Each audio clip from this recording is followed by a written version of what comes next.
Ousmane Ly, directeur de l'insertion du ministère de la formation professionnelle, de l'apprentissage et de l'insertion. Matinée bi nag comme ci ndigalu son excellence monsieur le président de la république bi nga xam ne vraiment depuis mu ñëw ci boppu Sénégal teg na ay projet programme structurant yoo xam ne mën nañ ci citer yu bari tey te yi ko ŋànk yëpp ñu ngi fi woon tey donc ci aussi ndigalu madame Mariama Sarr, ministre de la formation professionnelle, de l'apprentissage et de l'insertion, direction de l'insertion, initié woon lëkkaloo ci ak la coopération luxembourgeoise ak acteurs yi nga xam ne ñëpp ñoo ŋànk au niveau local sur l'ensemble du territoire national ñi nga xam ne ñoo ŋànk wàllum xëyu ndaw ñi ñu lëkkaloo ci organiser matinée yi nag objectif principal bi vraiment moo nekkoon ñëw tey présenter jeunes yi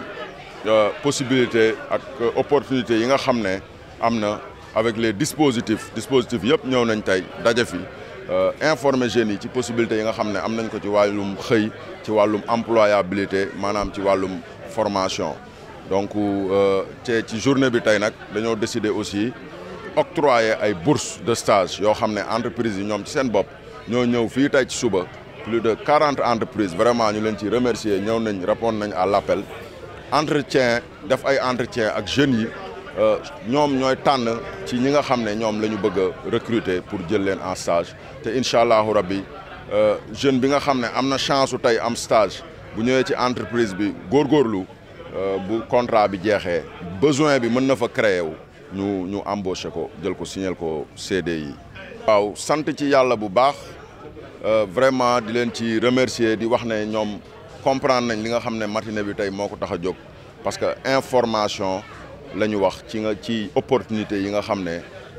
ñoom dinañ ko am tey buñ fi ñëwee parce que structure yëpp ñëw nañ comme ni ma ko waxee et que aussi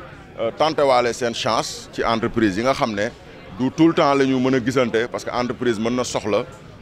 du am à disposition vraiment loo xam ne koo xam ne mën na ko recruter day dem wëri ko mais tey dañoo am possibilité entreprise yi tey ñu jox leen possibilité boo xam ne dañu toog de la main d'œuvre qualifiée ñëw fi ñoo xam ne formé nañ leen ñoo xam ne diplômé nañ ba pare ñu ñëw ñu am possibilité tànn fi te ci ñooñu incha allah ñooñu lañ leen di placer en ministère de la formation professionnelle, de l'apprentissage et de l'insertion mu ngi lëkkaloog ministère de l'artisanat notamment ak direction de l'apprentissage ci ay projet ak programme yoo xam ne ñu ngi ci ministère bi lu mel ni PEJA